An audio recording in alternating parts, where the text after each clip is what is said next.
ಕಾನೂನಿನ ನಿಯಮ ಆಗತ್ತೆ. ಸೊ ಮುಂದುವರಿತಾ ಟ್ರೀಟಿ ಕಾಂಟ್ರಾಕ್ಟ್ಸ್ ಯಾವಾಗ ಅಂತಾರಾಷ್ಟ್ರೀಯ ಕಾನೂನಿನ ಮೂಲ ಆಗತ್ತೆ ಅಂತ. ಸೊ ಒಂದ್ ನಿಮಿಷ.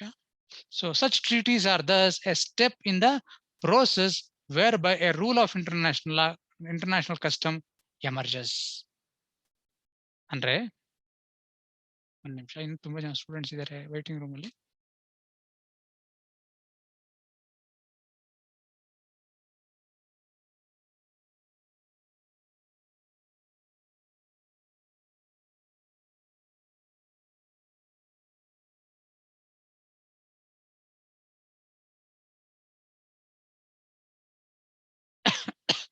ಓಕೆ, ಸಚ್ ಅಂದ್ರೆ ಈ ಟ್ರೀಟಿಗಳು ಏನಂತ ಕನ್ಸಿಡರ್ ಮಾಡ್ತೀವಿ ಅಂದ್ರೆ, ದ್ವಿಪಕ್ಷೀಯವಾಗಿ ಅಥವಾ ಒಂದೊಂದು 3-4 ರಾಷ್ಟ್ರಗಳು ಸೇರಿ ಒಪ್ಪಂದಗಳು ಮಾಡ್ಕೊಂತ ಇದಾವೆ ಅಂದ್ರೆ, ಸಚ್ ಟ್ರೀಟೀಸ್ ಆರ್ ಸ್ಟೆಪ್ಸ್. ಅವು ಮೆಟ್ಲಿದ್ದಂಗೆ ಏನಕ್ಕೆ, ಟು ದ ಪ್ರೋಸೆಸ್. ಒಂದು ಪ್ರಕ್ರಿಯೆ, ಒಂದು ಮೆಟ್ಟಲು, ಪ್ರಕ್ರಿಯೆಯ ಒಂದು ಮೆಟ್ಟಲು ಏನಂದ್ರೆ, whereby rule of international custom emerges. ಅದ್ರ ಮೂಲಕ ಆ ಒಂದು ಮೆಟ್ಟಲುಗಳ ಮೂಲಕ ಏನ್ ಬೆಳಿತಾ ಏನಾಯ್ತು ಅಂದ್ರೆ, it leads to emergence of a customary rule. ಆ ವಿಜಯಲಕ್ಷ್ಮಿ ಅವ್ರದ್ದು ಯಾಕೋ ಜಾಯಿನ್ ಆಗ್ತಿಲ್ಲ ಅವರು, ನೆಟ್ವರ್ಕ್ ಪ್ರಾಬ್ಲಮ್ ಇರಬೇಕು. ಆಲ್ಮೋಸ್ಟ್ 3 ಸತಿ ಕೇಳಿದರೆ, but still she is not there. Vijayalakshmi ಬಂದ್ರಮ್ಮ ಒಳಗೆ? Vijayalakshmi? Okay. So such treaties are the steps. ಈ ಕೆಲವು ರಾಷ್ಟ್ರಗಳು ಒಂದು ಒಪ್ಪಂದ ಮಾಡ್ಕೊಂಡು, ಇನ್ನು ಮಿಕ್ಕಿದ ರಾಷ್ಟ್ರಗಳು ಬೇರೆ ರಾಷ್ಟ್ರಗಳು ಬೇರೆ ರೀತಿ ಒಪ್ಪಂದ ಮಾಡ್ಕೊಂಡು, ಆದ್ರೆ ನಿಯಮ ಸಾಮಾನ್ಯ ನಿಯಮ ಹಂಗ ಬರ್ತಾ ಇದೆ ಅಂದ್ರೆ, ಅವು ಆ ಟ್ರೀಟಿ ಕಾಂಟ್ರಾಕ್ಟ್ಸ್ ಏನಾಗ್ತವೆ, ಅವು ಈ ಒಂದು ಅಂತಾರಾಷ್ಟ್ರೀಯ ಸಾಂಪ್ರದಾಯಿಕ ನಿಯಮವಾಗಿ ಹೊರಹೊಮ್ಮೋದಕ್ಕೆ ಇರುವಂತಹ ಮೆಟ್ಟಿಲು ಇದ್ದಂಗೆ. ತುಂಬಾ ರಾಷ್ಟ್ರಗಳು ಹಂಗೆ ಒಪ್ಪಂದಗಳು ಮಾಡ್ಕೊಂಡು, ಎಲ್ಲಾ ರಾಷ್ಟ್ರಗಳ ಒಪ್ಪಂದಗಳನ್ನು ಒಂದೇ ನಿಯಮನ ಹೇಳ್ತವೆ ಅಂದ್ರೆ, ಅವಾಗ ಅಂತ ನಿಯಮ ಏನಾಗ್ಬೋದು, ಅಂತಾರಾಷ್ಟ್ರೀಯ ಮಟ್ಟದಲ್ಲಿ ಒಂದು ಸಾಂಪ್ರದಾಯಿಕ ನಿಯಮ ಆಗುತ್ತೆ. ಈ ಸಾಂಪ್ರದಾಯಿಕ ನಿಯಮ ಮತ್ತೆ ಟ್ರೀಟಿಗೂ ಪ್ರಮುಖ ವ್ಯತ್ಯಾಸ ಅಂದ್ರೆ, ಟ್ರೀಟೀಸ್ ಇದ್ರೆ ಅವು ಯಾವ ರಾಷ್ಟ್ರಗಳನ್ನು ಇಸೋ ಅದಕ್ಕೆ ಸೈನ್ ಮಾಡಿರುತ್ತೋ ಅವಕ್ ಮಾತ್ರ ಅನ್ವಯಿಸುತ್ತೆ. ಆದ್ರೆ ಅದು ಕಸ್ಟಮರಿ ಲಾ ಆದ್ರೆ, ಅದು ಸಾಂಪ್ರದಾಯಿಕ ನಿಯಮ ಆದ್ರೆ, ಯಾವ ರಾಷ್ಟ್ರ ಆ ಒಂದು ಟ್ರೀಟಿಗೆ ಭಾಗ ಆಗಿಲ್ದೇ ಇದ್ರು ಅದಕ್ಕೂ ಈ ಕಸ್ಟಮರಿ ಲಾನ ಅನ್ವಯಿಸಬಹುದು. ಆದ್ರೆ ಅದಕ್ಕೆ ಕಂಡೀಷನ್ ಅನ್ನ ನಾವಾಗ್ಲೇ ಓದಿದ್ವಿ, north sea continental shelf case. ಅದನ್ನ ಗಮನದಲ್ಲಿ ಇಟ್ಕೊಂಡು ಅದು ಕಸ್ಟಮರಿ ಲಾ ಆಯ್ತೋ ಇಲ್ವೋ ಅನ್ನೋದನ್ನ ನಾವು ಡಿಸೈಡ್ ಮಾಡ್ಬೇಕು. ಯಾರ್ಯಾರ ನಡುವೆ Norwegian north continental shelf case ಯಾವ ರಾಷ್ಟ್ರಗಳ ನಡುವೆ ಇತ್ತು? ಆ ವ್ಯಾಜ್ಯ ಯಾರ ನಡುವೆ ಐತ್ರಿ? ಜ್ಞಾಪಕ ಇದೆಯಾ? ಹೇಳಪ್ಪ ಚನ್ನವೀರಯ್ಯ. ಯಾವ್ಯಾವ ರಾಷ್ಟ್ರಗಳ ನಡುವೆ ನಾರ್ತ್ ಸಿ ಹೇಳ್ರಿ? Denmark, Netherland, German. Correct, exactly. So ಅಲ್ಲಿ ಹೇಳಿದ್ರು ಯಾವಾಗ ಇಂಥ ಟ್ರೀಟೀಸ್ ಅಂತಾರಾಷ್ಟ್ರೀಯ ಕಸ್ಟಮರಿ ಲಾ ಆಗ್ಬೇಕು ಅಂದ್ರೆ ಅದ್ರ ಬಗ್ಗೆ ತುಂಬಾ ಎಲ್ಲಾರು ಒಪ್ಕೊಂಡಿರ್ಬೇಕು. ಮತ್ತೆ ಎಸ್ಪೆಷಲಿ ಯಾವ ರಾಷ್ಟ್ರಗಳಿಗೆ ಅದರಿಂದ ವ್ಯತಿರಿಕ್ತ ಪರಿಣಾಮ ಬೀರುತ್ತೋ ಆ ರಾಷ್ಟ್ರ ಕೂಡ ಆ ಟ್ರೀಟಿ ಒಂದು ಭಾಗ ಆಗಿದ್ರೆ ಮಾತ್ರ ಅದಕ್ಕೆ ಅದು ಕಸ್ಟಮರಿ ಲಾ ಅಂತ ಪರಿಗಣಿಸಿ ಆ ರಾಷ್ಟ್ರಗಳ ಮೇಲೆ ಅದನ್ನ ಅನ್ವಯಿಸಬಹುದು. ಇಲ್ಲ ಅಂದ್ರೆ ಜನರಲ್ ಆಗಿ ಸುಮ್ನೆ ಸಣ್ಣ ಪುಟ್ಟ ಎವಿಡೆನ್ಸ್ ಮೂಲಕ ನಾವು ಟ್ರೀಟಿ ಕಾಂಟ್ರಾಕ್ಟ್ಸ್ ಅಥವಾ ಒಪ್ಪಂದಗಳು ಅಂತಾರಾಷ್ಟ್ರೀಯ ಸಾಂಪ್ರದಾಯಿಕ ನಿಯಮ ಆಗುತ್ತೆ ಅಂತ ಪರಿಗಣಿಸೋದಕ್ಕೆ ಆಗಲ್ಲ ಅಂತ ನಾರ್ತ್ ಸಿ ಕಾಂಟಿನೆಂಟ್ ಶೆಲ್ಫ್ ಕೇಸಲ್ಲಿ ಕೋರ್ಟ್ ಹೇಳ್ತು. ಅದನ್ನ ನಾವು ಇಟ್ಕೊಬೇಕು. ಮತ್ತೆ ಮುಂದುವರಿತಾ ಇಲ್ಲಿಸ್ಟ್ರೇಷನ್ ಯಾವಾಗ ಈ ದ್ವಿಪಕ್ಷೀಯ ಅಥವಾ ಟ್ರೀಟಿ ಕಾಂಟ್ರಾಕ್ಟ್ಸ್ ಅಂತಾರಾಷ್ಟ್ರೀಯ ಕಾನೂನಾಗಿ ಹೊರಹೊಮ್ಮುತ್ತೆ ಅನ್ನೋದಕ್ಕೆ ಉದಾಹರಣೆಗಳು ನಾವಿವತ್ತು ನೋಡೋಣ. Series of bilateral extradition treaties concluded during last century. ಕಳೆದ ಶತಮಾನಗಳಲ್ಲಿ ನಾವೇನ್ ನೋಡಿದ್ವಿ? Series of bilateral extradition treaties. Series ಅಂದ್ರೆ ಬಹಳಷ್ಟು ಒಪ್ಪಂದಗಳಾದವು, ದ್ವಿಪಕ್ಷೀಯ ಒಪ್ಪಂದಗಳು. ಯೂಶುವಲ್ ಆಗಿ ಈ ಎಕ್ಸ್ಟ್ರಡಿಷನ್ ಟ್ರೀಟಿ ಎಕ್ಸ್ಟ್ರಡಿಷನ್ ಅಂದ್ರೆ ಗಡೀಪಾರು ಮಾಡೋದು. ಗಡೀಪಾರು ಮಾಡಬೇಕು ಅಂದ್ರೆ ಯಾರನ್ನ ಗಡೀಪಾರು ಮಾಡ್ಬೇಕು, ಯಾರನ್ನ ಗಡೀಪಾರು ಮಾಡಬಾರ್ದು, ಗಡೀಪಾರು ಮಾಡ್ಬೇಕು ಅಂದ್ರೆ ಯಾವ ಕಂಡೀಷನ್ಸ್ ಇರ್ತದೆ, ಇವುಗಳ ಬಗ್ಗೆ ಎಲ್ಲ ಹಲವಾರು ರಾಷ್ಟ್ರಗಳು ತಮ್ಮ ನಡುವೆ ಒಪ್ಪಂದ ಮಾಡ್ಕೊಂಡ್ಬಂದು ಆ ಒಪ್ಪಂದಗಳಲ್ಲಿ ಒಂದು ಸಾಮಾನ್ಯ ನಿಯಮ ಬಂತು. ಅದನ್ನ ಎಲ್ಲೂ ಅಂತಾರಾಷ್ಟ್ರೀಯ ಮಟ್ಟದಲ್ಲಿ ಯಾವುದೇ ನಿಯಮ ಇರಲಿಲ್ಲ, ಸಾಂಪ್ರದಾಯಿಕ ನಿಯಮ ಇರಲಿಲ್ಲ. ಆದ್ರೆ ಈ ದ್ವಿಪಕ್ಷೀಯ ಒಪ್ಪಂದಗಳು ಮಾಡ್ಕೊಂಡು, ಇವಾಗ ಕರ್ನಾಟಕ ಶ್ರೀಲಂಕಾ ಜೊತೆ ಮಾಡ್ಕೊಂತು, ಕರ್ನಾಟಕ ಪಾಕಿಸ್ತಾನ ಜೊತೆ ಮಾಡ್ಕೊಂಡಿಲ್ಲ ಬಿಡಿ, ಪಾಕಿಸ್ತಾನ ಜೊತೆ ಇಲ್ಲ ಎಕ್ಸ್ಟ್ರಡಿಷನ್ ಟ್ರೀಟಿ. ಕರ್ನಾಟಕದವರು ಇಂಗ್ಲೆಂಡ್ ಜೊತೆ ಟ್ರೀಟಿ ಮಾಡ್ಕೊಂಡ್ರು, ಕರ್ನಾಟಕದವರು ಪೋರ್ಚುಗೀಸ್ ಅವ್ರ ಜೊತೆ, ಕರ್ನಾಟಕ ಅಲ್ಲ ಸಾರಿ ಇಂಡಿಯಾ, ಭಾರತ ಯಾರ ಜೊತೆ ಈ ಬ್ರಿಟನ್ ಜೊತೆ ಮಾಡ್ಕೊಂಡಿದೆ. ಭಾರತ ಅದಕ್ಕೋಸ್ಕರ ವಿಜಯ ಮಲ್ಯನ ಎಕ್ಸ್ಟ್ರಡಿಷನ್ ಮಾಡ್ತಿದೀವಿ ಮಾಡಬೇಕು ಅಂತಿದ್ದಾರೆ. ನೀರವ್ ಮೋದಿನೂ ಎಕ್ಸ್ಟ್ರಡಿಟ್ ಮಾಡ್ತಾರೆ. ಇನ್ನ ಇವಾಗ ನೆನ್ನೆ ಡಿಸ್ಕಸ್ ಮಾಡ್ತಿದ್ವಿ ಇದ್ರ ಬಗ್ಗೆ. ಆ ಚಾಕ್ಸಿ ಅಂತ ಒಬ್ಬ ವ್ಯಕ್ತಿ, ಅವನು ಡೊಮಿನಿಕನ್ ಅಂತ ಒಂದು ರಾಜ್ಯ ಇದೆ, ಅದ್ರ ಜೊತೆ ನಾವು ಎಕ್ಸ್ಟ್ರಡಿಷನ್ ಟ್ರೀಟಿ ಮಾಡ್ಕೊಂಡು ಅವನು ಇಲ್ಲಿ ಕರ್ಸ್ಕೊಬೇಕು ಅಂತ ಪ್ರಯತ್ನ ಪಡ್ತಾ ಇದೀವಿ. ಈ ರೀತಿ ನಾವು ಬೇರೆ ಬೇರೆ ರಾಷ್ಟ್ರಗಳ ಜೊತೆ ಎಕ್ಸ್ಟ್ರಡಿಷನ್ ಟ್ರೀಟಿ ಮಾಡ್ಕೊಂಡ್ವಿ. ಅದೇ ರೀತಿ ಆಯಾ ರಾಷ್ಟ್ರಗಳು ಅಷ್ಟೇ ಭಾರತದ ಜೊತೆ ಮತ್ತೆ ಬೇರೆ ಬೇರೆ ರಾಷ್ಟ್ರಗಳ ಜೊತೆ ಎಕ್ಸ್ಟ್ರಡಿಷನ್ ಟ್ರೀಟಿ ಮಾಡ್ಕೊಂಡು, ಈ ಎಕ್ಸ್ಟ್ರಡಿಷನ್ ಟ್ರೀಟಿ ಇದೆಯಲ್ಲ, ಅವು ಟ್ರೀಟಿ ಕಾಂಟ್ರಾಕ್ಟ್ಸ್. ಯಾಕಂದ್ರೆ ಆಯಾ ರಾಷ್ಟ್ರಗಳಿಗೆ ಮಾತ್ರ ಅನ್ವಯಿಸುವಂತದ್ದು.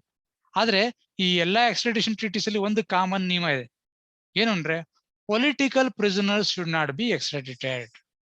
ನಾವು ಎಕ್ಸ್ಟ್ರಡಿಷನ್ ಮಾಡ್ತೀವಿ. ನಮ್ಮಲ್ಲಿ ನಿಮ್ಮ ರಾಷ್ಟ್ರದಲ್ಲಿ ಏನಾದ್ರು ಅಪರಾಧ ಮಾಡಿ ಅವನು ನಮ್ಮ ದೇಶದಲ್ಲಿ ಸಿಕ್ಕಿದಾನೆ ಅಂದ್ರೆ ನಾವು ಎಕ್ಸ್ಟ್ರಡಿಷನ್ ಮಾಡ್ತೀವಿ ಅಂತ ಒಪ್ಪಂದ ಮಾಡ್ಕೊಂಡಿರ್ತೀವಿ. ಆದ್ರೆ ಒಂದು ಕ್ಲಾಸ್ ಮಾಡಿರ್ತಾರೆ, ಯಾರನ್ನ ಎಕ್ಸ್ಟ್ರಡಿಷನ್ ಮಾಡಲ್ಲ, ಯಾರನ್ನ ಗಡೀಪಾರು ಮಾಡಲ್ಲ ಅಂದ್ರೆ, ರಾಜಕೀಯ ಅಪರಾಧಗಳನ್ನ ಯಾರ ಮಾಡಿದ್ರೆ ಅಂತವ್ರನ್ನ ರಾಷ್ಟ್ರಗಳು ಎಕ್ಸ್ಟ್ರಡಿಷನ್ ಮಾಡೋದಿಲ್ಲ. ನೀವು ಒಪ್ಪಂದ ಮಾಡ್ಕೊಂತೀವಿ, ನಮಗೆ ಬೇಕಾಗಿರೋ ವ್ಯಕ್ತಿ ನಿಮ್ಮ ರಾಷ್ಟ್ರದಲ್ಲಿ ಸಿಕ್ಕಿದ್ರೆ ನೀವು ನಮ್ಗೆ ಕಳ್ಸಿಕೊಡ್ರಿ ಅಂತ ನೀವು ನಮಗೆ ಗಡೀಪಾರು ಮಾಡ್ತೀರಾ ಅಂತ ಒಪ್ಪಂದ ನೀವು ಮಾಡ್ಕೊಂಡಿದ್ದೀರಾ.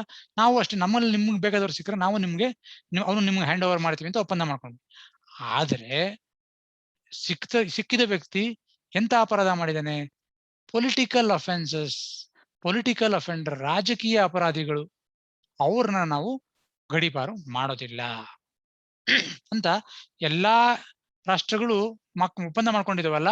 ಆ ಎಲ್ಲಾ ಒಪ್ಪಂದಗಳಲ್ಲೂ ಇದು ಕಾಮನ್ ನಿಯಮ, ಸಾಮಾನ್ಯ ನಿಯಮ, ಸೇಮ್ ರೂಲ್, ಸಿಮಿಲರ್ ರೂಲ್ ಅಂತ ಮೇಲೆ ಇದೆಯಲ್ಲ, ಅದೇ ಒಂದೇ ತರ ನಿಯಮ ಇದೆಯಲ್ಲ, ಅದು ಸಿಮಿಲರ್ ರೂಲ್. ಏನಂದ್ರೆ, political offenders are not going to be extradited. ರಾಜಕೀಯ ಅಪರಾಧಿಗಳನ್ನ ನಾವು ಗಡೀಪಾರು ಮಾಡೋದಿಲ್ಲ ಈ ಒಪ್ಪಂದದಲ್ಲಿ. ಬೇರೆ ಯಾರೋ ಮರ್ಡರ್ ಮಾಡಿದಾನೆ, ಯಾರೋ ರೇಪ್ ಮಾಡಿದಾನೆ, ಅಥವಾ ಯಾರೋ ಬ್ಯಾಂಕ್ಗೆ ಮೋಸ ಮಾಡಿ ಫ್ರಾಡ್ ಮಾಡಿದಾನೆ, ಇಂಥ ಅಪರಾಧಗಳಿಗೆ ಮಾಡ್ಬೋದು ಎಕ್ಸ್ಟ್ರಡಿಷನ್. ಆದ್ರೆ ರಾಜಕೀಯ ಅಪರಾಧಗಳಿಗೆ ನಾವು ಎಕ್ಸ್ಟ್ರಡಿಷನ್ ಮಾಡೋದಿಲ್ಲ. ಈ ರಾಜಕೀಯ ಅಪರಾಧಿ ಅಂದ್ರೆ ಯಾರು? ಎಕ್ಸಾಂಪಲ್ ಕೊಡಕ್ಕಾಗುತ್ತೆ ಯಾರ? ರಾಜಕೀಯ ಅಪರಾಧಿಗಳು ಪೊಲಿಟಿಕಲ್ ಅಫೆಂಡರ್ಸ್.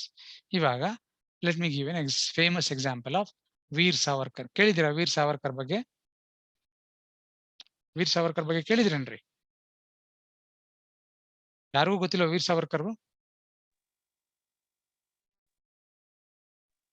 ಹೇಳ್ರಿ ಚೆನ್ನವೀರಯ್ಯ.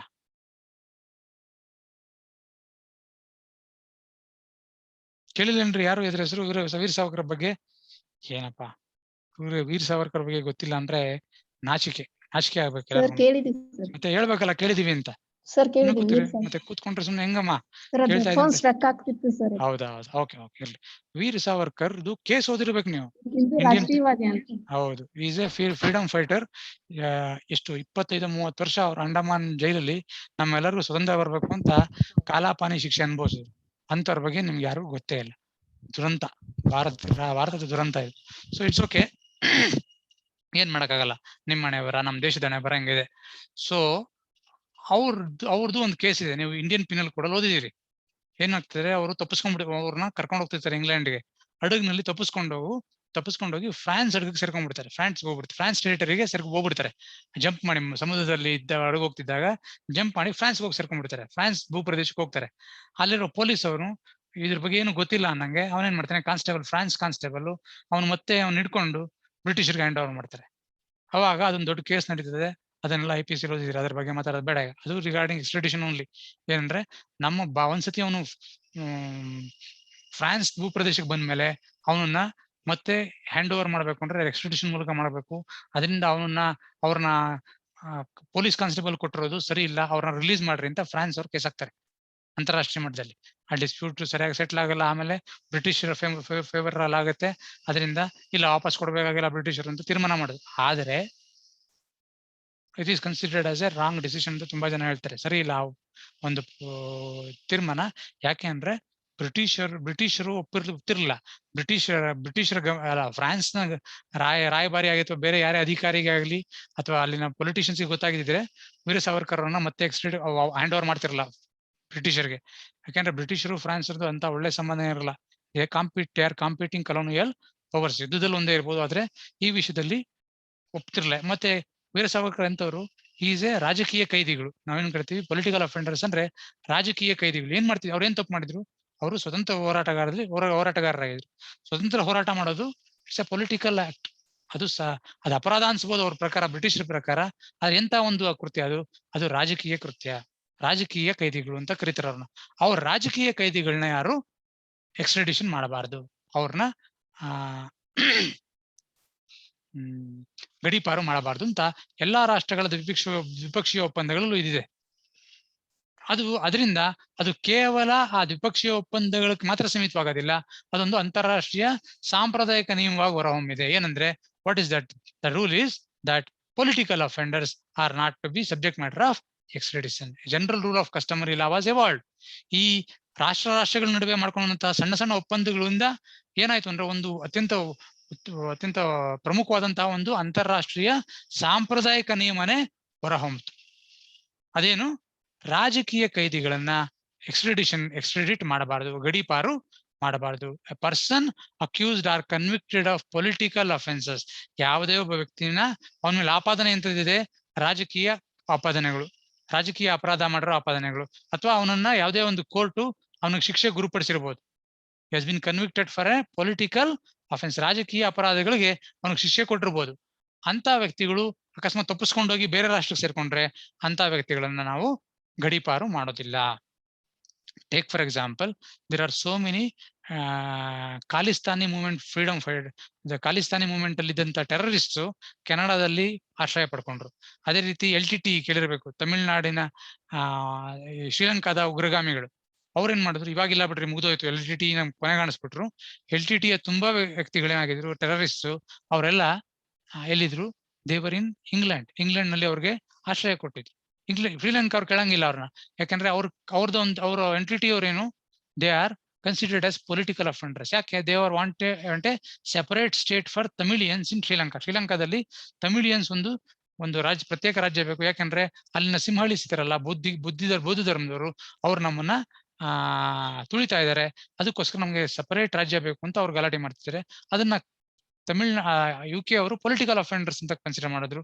ಆದ್ರೆ ನಾವು ಭಾರತದವ್ರು ಏನ್ ಕನ್ಸಿಡರ್ ಮಾಡಿದ್ವಿ? LTT ಒಂದು ಉಗ್ರಗಾಮಿ ಸಂಸ್ಥೆ ಅಂತ ಪರಿಗಣಿಸಿದ್ವಿ. ಅವರೇನ ಭಾರತದಲ್ಲಿ ಸಿಕ್ಕಿದ್ರೆ ಅವ್ರಿಗೆ ಶಿಕ್ಷೆ ಕೊಡ್ತಿದ್ವಿ, ಅಥವಾ ಗಡೀಪಾರು ಕೂಡ ಮಾಡ್ತಿದ್ವಿ ನಾವು ತಮಿಳುನಾಡಿನಲ್ಲಿ. ಸೊ ಈ ರೀತಿ. ಆದ್ರೆ ಅಂತಾರಾಷ್ಟ್ರೀಯ ಮಟ್ಟದಲ್ಲಿ ಒಂದು ನಿಯಮ ಅಂತೂ ಬಂತು, ಸಾಂಪ್ರದಾಯಿಕ ನಿಯಮ. ಏನು ಅಂದ್ರೆ, ರಾಜಕೀಯ ಕೈದಿಗಳಿರ್ತಾರಲ್ಲ, ಅಥವಾ ರಾಜಕೀಯ ಅಪರಾಧಗಳನ್ನ ಅಪರಾಧ ಆಪಾದನೆ ಹೊಂದಿರೋ ವ್ಯಕ್ತಿಗಳಿರ್ತಾರಲ್ಲ, ಅವ್ರನ್ನ ಎಕ್ಸ್ಟ್ರಾಡಿಟ್ ಮಾಡಬಾರದು, ಅವ್ರನ್ನ ಗಡೀಪಾರು ಮಾಡಬಾರದು.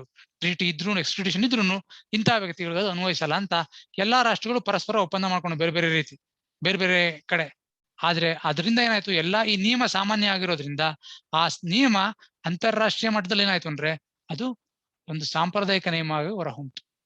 ಇವಾಗೂ ಅಷ್ಟೇ ರಾಜಕೀಯ ಅಪರಾಧಿಗಳನ್ನ ಜನರಲ್ ಆಗಿ, ಸಾಮಾನ್ಯವಾಗಿ ಗಡೀಪಾರು ಮಾಡೋದಿಲ್ಲ. ಮಾಡ್ಲೇಬಾರ್ದು ಅಂತಿಲ್ಲ, ಜನರಲ್ ಆಗಿ ಮಾಡಲ್ಲ. So this is how the international customary law emerges out of what? Out of treaty contracts. When treaty contract becomes source of international, ಅದನ್ನ ಮುಂದೆ ಗೊತ್ತಾ, treaty originally concluded between a limited number of parties.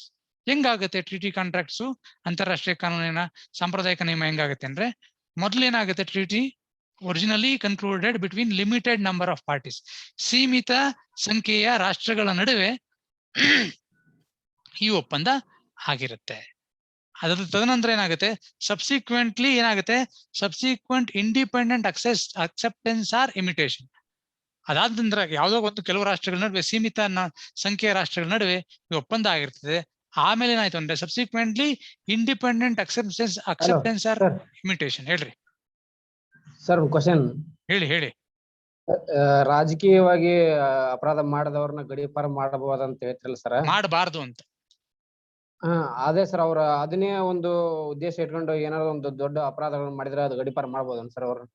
ಅಲ್ಲಿ ಬೇರೆ ಅಪರಾಧಗಳು ಮಾಡಿದ್ರೆ, ಕೊಲೆ ಮಾಡಿದಾನೆ ಅನ್ಕೊಡ್ರಿ, ಕೊಲೆ ಆಪಾದನೆ ಇದ್ರೆ ಅವ್ನು ಕೊಲೆ ಮಾಡಿದಾನೆ ಅಂತ ಮಾಡ್ರಿ, ಗಡೀಪಾರು ಮಾಡ್ರಿ ಅಂತ ಕೇಳ್ಬೋದು, ಮಾಡ್ಬೋದು. ಕೊಲೆಗಳಾಗಿದ್ರೆ, ಬೇರೆ ಅಪರಾಧಗಳಾಗಿರ್ಲಿ ಮಾಡ್ಬೋದು. ಬರೀ ಕೇವಲ ರಾಜಕೀಯ ಅಪರಾಧ, ಅವನು ನಮ್ಮ ವಿರುದ್ಧ ಮಾತಾಡ್ತಿದ್ದಾನೆ, ನಮ್ಮ ಸೆಡಿಷಿಯಸ್, ನಮ್ಮ ದೇಶದ್ರೋಹಿ ತರ ಭಾಷಣ ಮಾಡಿದ್ದಾನೆ, ಇವುಗಳಿಗೆಲ್ಲ ರಾಜಕೀಯ ಅಪರಾಧಗಳು, ಇವುಗಳಿಗೆ ಜನರಲ್ ಆಗಿ ಎಕ್ಸ್ಟ್ರಾಡಿಷನ್ ಮಾಡಲ್ಲ. Okay sir, thank you. Next, subsequent independent acceptance or imitation. ಯಾರೋ ಕೆಲವು ರಾಷ್ಟ್ರ, ಒಂದು 5-6 ರಾಷ್ಟ್ರಗಳು ಏನ್ ಮಾಡ್ತವೆ, ಅವರು ಒಪ್ಪಂದ ಮಾಡ್ಕೊಂಡಿರ್ತಾರೆ, ಕೆಲವು ನಿಯಮಗಳನ್ನ ಮಾಡ್ಕೊಂಡಿರ್ತಾರೆ. ಅದೇ ನಿಯಮಗಳನ್ನ ಏನ್ ಮಾಡ್ತಾರೆ, ಆಮೇಲೆ ಸ್ವತಂತ್ರ ಅದನ್ನ ಬಿಟ್ಟು ಬೇರೆ ರಾಷ್ಟ್ರಗಳು ಆ ನಿಯಮನ ಒಪ್ಕೊಂಡು ಮತ್ತೆ ಅವುಗಳನ್ನ ಇಮಿಟೇಟ್ ಮಾಡೋದು. ಅವುಗಳನ್ನ ಇಮಿಟೇಟ್ ಅಂದ್ರೆ ಇಮಿಟೇಷನ್ ಅಂದ್ರೆ ಏನು? ಅವುಗಳನ್ನ ಇವರು ಅದೇ ರೀತಿ ಇವರು ನಡ್ಕೊಳ್ಳೋದು, ಇಮಿಟೇಟ್ ಮಾಡೋದು, ಕಾಪಿ ಮಾಡೋದು, ಅವ್ರನ್ನ ಇವರು ಹಂಗೆ ನಡ್ಕೊಳ್ಳೋದು ಬೇರೆ ರಾಷ್ಟ್ರಗಳು. ಅದರಿಂದ ಏನಾಗ್ತದೆ, ಅಂಡ್ ಟ್ರೀಟಿ ರೆಪ್ರೆಸೆಂಟ್ಸ್, ಅವಾಗ ಏನಾಗುತ್ತೆ, treaty represent the initial stage in the recurrence of usage. ಮೊದಲು ಟ್ರೀಟಿ ಬಂತು, ಒಂದ್ 5-6 ರಾಷ್ಟ್ರಗಳು ಅಥವಾ ಒಂದ್ 8-10 ರಾಷ್ಟ್ರಗಳು ಮಾಡ್ಕೊಂಡು ಒಪ್ಪಂದಗಳನ್ನ, ಅವ್ರಗಳಿಗೆ ಮಾತ್ರ ಅನ್ವಯಿಸ್ತಿತ್ತು. ಆ ನಿಯಮ ಸರಿ ಇದೆ ಅನ್ಸುತ್ತೆ ಅಂತ ಬೇರೆಯವ್ರಿಗೂ ಅನ್ಸುತ್ತೆ, ಬೇರೆ ರಾಷ್ಟ್ರಗಳಿಗೂ ಅನ್ಸುತ್ತೆ. ಏನ್ ಮಾಡುದು, ಎಲ್ಲಾ ರಾಷ್ಟ್ರಗಳು ಅಥವಾ ತುಂಬಾ ಹೆಚ್ಚಿನ ಸಂಖ್ಯೆಯಲ್ಲಿ ರಾಷ್ಟ್ರಗಳು ಆ ಟ್ರೀಟಿಲಿರೋ ನಿಯಮಗಳನ್ನೇ ಇವರು ಪಾಲನೆ ಮಾಡ್ಕೊಂಡು ಹೋಗಕ್ ಶುರು ಮಾಡುದು. They started immediating it. ಅದನ್ನೇ ಪಾಲನೆ ಮಾಡಕ್ ಇವರು ಶುರು ಮಾಡುದು. ಟ್ರೀಟಿ ರೆಪ್ರೆಸೆಂಟ್ಸ್ ದ ಇನಿಷಿಯಲ್, ಅವಾಗ ಏನಾಗುತ್ತೆ, ಆ ಟ್ರೀಟಿ ಇಲ್ಲ, treaty represents the initial stage in the recurrence of usage. ಆ ಬಳಕೆಯ ಒಂದು ಪ್ರಥಮ ಹಂತ ಏನು, ಆ ಟ್ರೀಟಿ. ಆ ಟ್ರೀಟಿ ಆದ್ಮೇಲೆ ಬೇರೆಯವರು ಅದನ್ನ ಪಾಲನೆ ಮಾಡ್ತಾರೆ. Subsequently it evolve into A international. Subsequent ಎಲ್ಲಾ ರಾಷ್ಟ್ರಗಳು ಅದೇ ನಿಯಮನ ಪಾಲಿಸ್ತಾ ಹೋದ್ರೆ, ಮತ್ತೆ ಅದೇ ನಿಯಮನ ಅನುಕರಿಸ್ತಾ ಹೋದ್ರೆ, ಅಂದ್ರೆ ಅನುಕರಣೆ ಮಾಡಿದ್ರೆ, ಅವಾಗ ಏನಾಗುತ್ತೆ, ಆ ಎಲ್ಲಾ ರಾಷ್ಟ್ರಗಳು ಪಾಲನೆ ಮಾಡ್ತಿರೋದ್ರಿಂದ ಅದೇನಾಗುತ್ತೆ, ಅದು ಗ್ರಾಜುಯಲ್ ಆಗಿ ಏನಾಗುತ್ತೆ, it becomes a international customary law. ಅದು ಅಂತಾರಾಷ್ಟ್ರೀಯ ಸಾಂಪ್ರದಾಯಿಕ ನಿಯಮವಾಗಿ ಹೊರಹೊಮ್ಮುತ್ತೆ.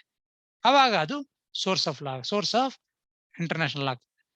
ಫಸ್ಟ್ ಹೆಂಗಿತ್ತು, ಮುಂಚೆ ಏನಿತ್ತು, ಕೇವಲ ಟ್ರೀಟಿ ಕಾಂಟ್ರಾಕ್ಟ್ ಆಗಿತ್ತು. ಆಮೇಲೆ ಜನ ಎಲ್ಲ ಅದನ್ನ ಯೂಸೇಜಸ್ ಆಗಿ ಬಳಸೋಕ್ ಶುರು ಮಾಡ್ತಾರೆ. ಸ್ವಲ್ಪ ವರ್ಷಗಳಾದ್ಮೇಲೆ, ಕೆಲವು ವರ್ಷ ಆದ್ಮೇಲೆ ಅದ್ರ ಬಗ್ಗೆ ಒಪಿನಿಯನ್ ಜ್ಯೂರಿಸ್ ಮತ್ತೆ ಇನ್ನೊಂದೇನು ಕೇಳಿದ್ರು, ನಾವು ಓದಿದೀವಲ್ಲ, opinion juris and physical element of general observance. General observance ಮತ್ತೆ ಒಪಿನಿಯನ್ ಜ್ಯೂರಿಸ್ ಎರಡು ಸೇರಿ ಏನಾಗುತ್ತೆ, ಆ ಕೇವಲ ಟ್ರೀಟಿ ಕಾಂಟ್ರಾಕ್ಟ್ ಆಗಿದ್ದು ಇವತ್ತು ಅಂತಾರಾಷ್ಟ್ರೀಯ ಸಾಂಪ್ರದಾಯಿಕ ನಿಯಮವಾಗಿ ಹೊರಹೊಮ್ಮಬಹುದು. I hope you can understand. So illustration, treaty between Spain and United Province. ಇದೊಂದು ಎಕ್ಸಾಂಪಲ್. ಟ್ರೀಟಿ ಏನ್ ಮಾಡುದು, ಟ್ರೀಟಿ ಏನ್ ಮಾಡ್ಕೊಂಡ್ರು, 2 ರಾಷ್ಟ್ರಗಳ ನಡುವೆ ಈ ಟ್ರೀಟಿ ಮಾಡ್ಕೊಂಡ್ರು. ಯುನೈಟೆಡ್ ಪ್ರಾವಿನ್ಸ್ ಅಂತ ಒಂದು ರಾಷ್ಟ್ರ ಮತ್ತೆ ಸ್ಪೇನ್ ಅಂತ ಇನ್ನೊಂದು ರಾಷ್ಟ್ರ, ಈ 2ರ ನಡುವೆ ಒಂದು ಒಪ್ಪಂದ ಮಾಡ್ಕೊಂಡ್ರು. ಏನ್ ಒಪ್ಪಂದ? Free ships, free goods and the enemy goods carried in a neutral vessel are in general immune from belligerent action. Belligerent action ಅಂದ್ರೆ ಬಲ ಪ್ರಯೋಗಿಸಿ ಅದನ್ನ ಅಲ್ಲಿ ಆ ಗೂಡ್ಸ್ ನ ಕಿತ್ಕೊಳ್ಳೋದಾಗ್ಲಿ, ಅವುಗಳನ್ನ ಕನ್ಫಿಸ್ಕೇಟ್ ಮಾಡೋದು, ಮುಟ್ಟುಗೋಲು ಹಾಕೊಳ್ಳೋದಾಗ್ಲಿ ಮಾಡಬಾರದು. ಎಂತ ಗೂಡ್ಸ್ ನ? ಫ್ರೀ ಶಿಪ್ಸ್ ಅಂದ್ರೆ ಯಾರಿಗೂ ಸೇರದೇ ಇರುವಂತ ಹಡಗು, ಅವ್ರು ಅಂದ್ರೆ ಅಂಡ್ ಫ್ರೀ ಗೂಡ್ಸ್, ಯಾರಿಗೂ ಸೇರದೇ ಇರುವಂತ ಅಂದ್ರೆ ಕನ್ಸರ್ನ್ ರಾಷ್ಟ್ರಗಳಿಗೆ ಏನು ಸೇರದೆ ಅಂತ ಗೂಡ್ಸ್ ಇರ್ಬೋದು. Or that enemy goods carried on a neutral vessel. ಒಂದು ನ್ಯೂಟ್ರಲ್ ವೆಸಲ್ ಅಂದ್ರೆ, let me give an neutral ಅಂದ್ರೆ ತಟಸ್ಥ ಅಂತ. ನ್ಯೂಟ್ರಲ್ ವೆಸಲ್ ಅಂದ್ರೆ ತಟಸ್ಥ ಹಡಗು.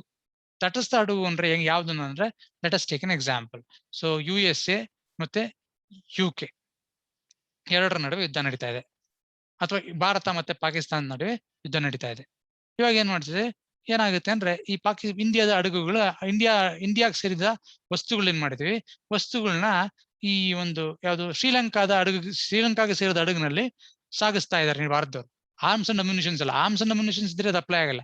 ಸಾಮಾನ್ಯ ಗೂಡ್ಸ್, ಶಿಪ್ಸ್, ಫ್ರೀ ಶಿಪ್ಸ್ ಅಂದ್ರೆ ಇಬ್ರಿಗೂ ಸೇರಿದೆ ಇರೋದು ಹಡಗು. ಯಾರು? ಭಾರತ ಆಗ್ಲಿ ಪಾಕಿಸ್ತಾನ ಇಬ್ಬರಿಗೂ ಸೇರಿದೆ ಇರೋದು.